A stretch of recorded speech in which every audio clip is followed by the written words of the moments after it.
یہودیوں کی سازش سے ایک وقت آیا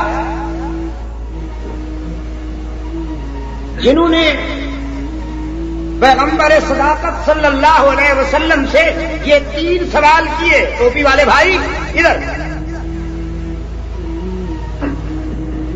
کہ ہمیں بتایا جائے ذوالقرنین کون تھا،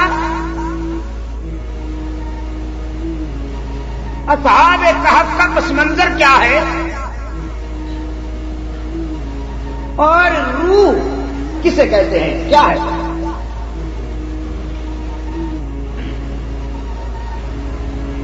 اسے آپ ان کی طرف سے شرارت سمجھ لیجئے یا یتیم مکہ کی سچائی کو آزمانے کے لیے معیار اور کسوٹی سمجھ لیجئے،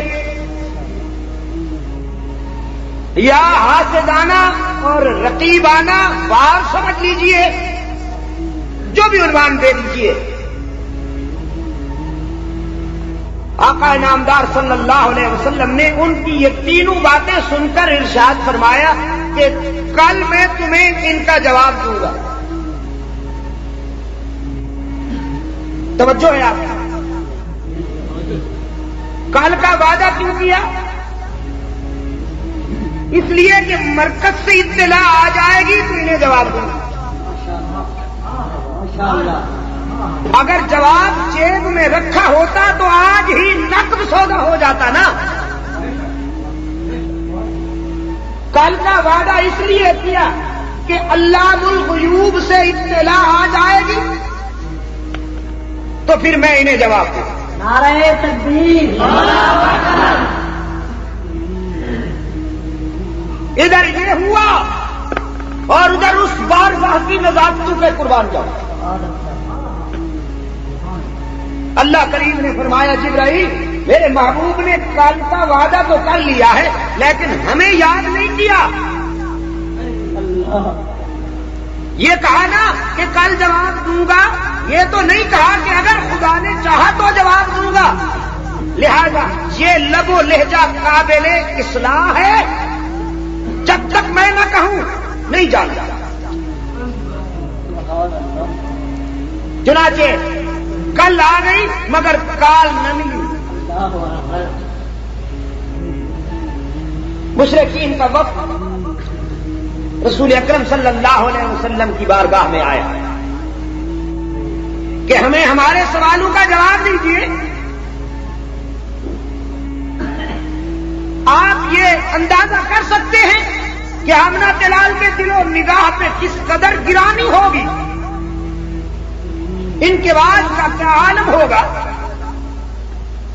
چنانچہ آپ نے پھر آنے والی کل کا وعدہ کیا کہ کل جواب ہوگا. چنانچہ دوسری کل بھی آ گئی، تیسری کل بھی آ گئی، چوتھی کل بھی آ گئی، پانچویں کل بھی آ گئی. کل پہ کل گزرتی چلی گئی مگر کال نہ ملی. ابو جہل کسی موقع کی کار ہو، اس نے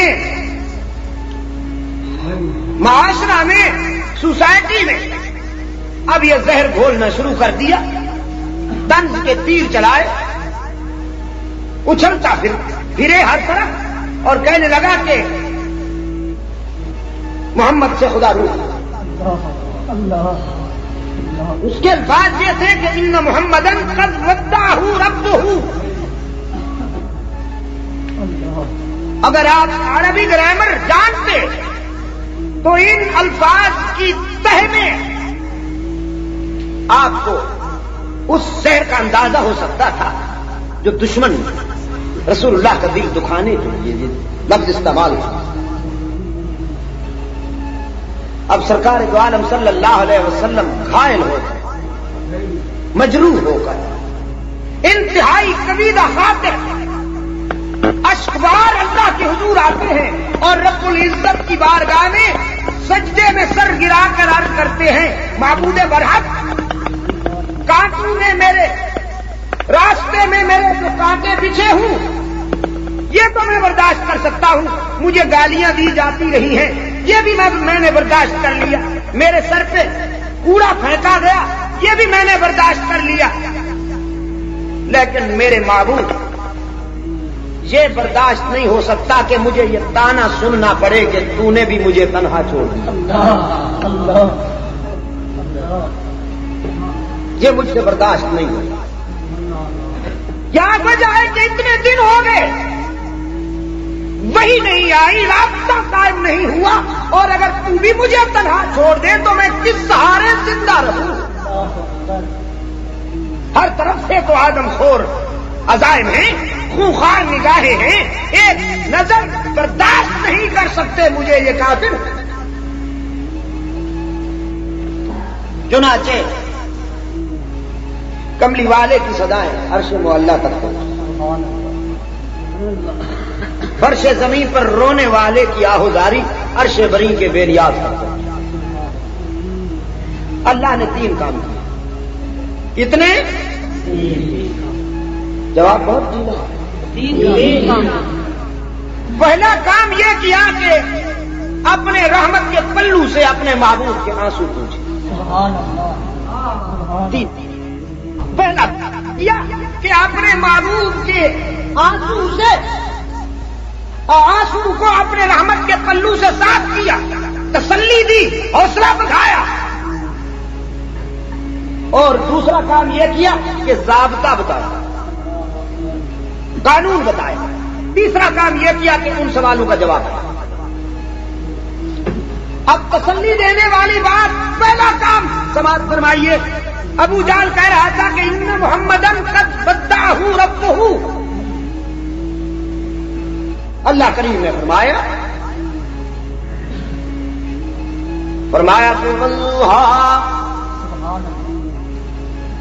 واللیل اذا سجا ما ودعک ربک وما قلی. مجھے چڑھتے ہوئے سورج کی جوانی کی قسم, اس کی مچلتی ہوئی ضیابار کرنوں کی قسم, اور رات ساری کائنات کو اپنے سناٹے کی آغوش میں لے لینے والی رات کی پرسکون سیاہی کی قسم. اور عاشق رسول حکیم الامت مولانا اشرف علی تھانوی رحمت اللہ علیہ نے اس کی تعبیر یوں بھی فرمائی ہے کہ والضحیٰ, میرے محبوب تیرے جمال جہاں آرا کی تابانیوں کی قسم. نعرہ تکبیر, پائیدار ختم نبوت. اور تیرے رخساروں سے پھوٹتے ہوئے حسن بے محابہ کی قسم, اور تیری زلفوں سے چھنتی ہوئی اس سیاہی کی قسم جس کے سامنے راتیں بھی بھیک مانگتی نظر آتی ہیں. بات تو اسی میں بن گئی نا, آگے کچھ بھی نہ ہوتا تو یہی بہت. لیکن اللہ کریم نے فرمایا ما ودعک ربک وما قلی. میرے محبوب یہ جھوٹ بتائے بھلا میں تجھے کہاں تنہا چھوڑنے والا ہوں. میں نے تو دور یتیمی میں بھی تیری کفالت کی, جب کوئی نہیں تھا فرش زمین پر تیرا حامی, تو بتا کون تھا. ما ودعک ربک وما قلی.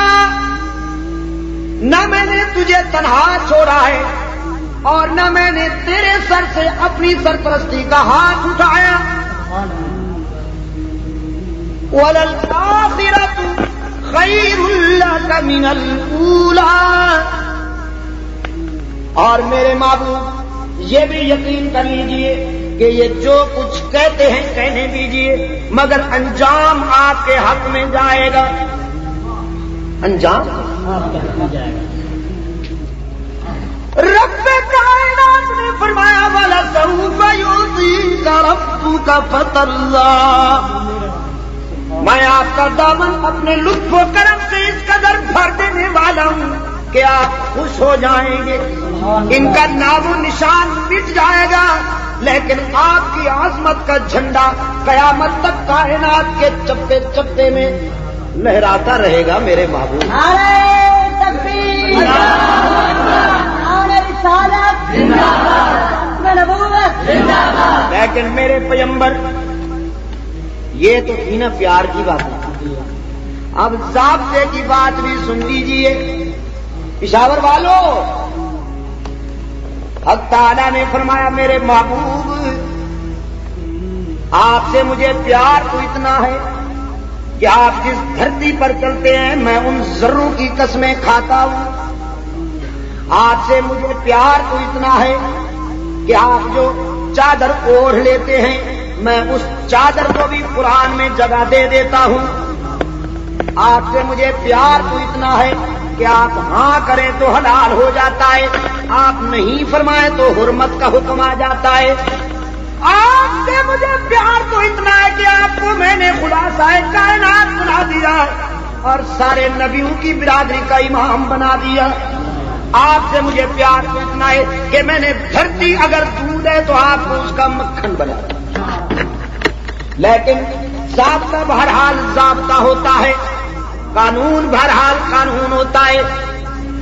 وَلَا تَقُولَنَّ لِشَيْءٍ إِنِّي فَاعِلٌ ذَلِكَ غَدًا إِلَّا أَن يَشَاءَ اللَّهُ.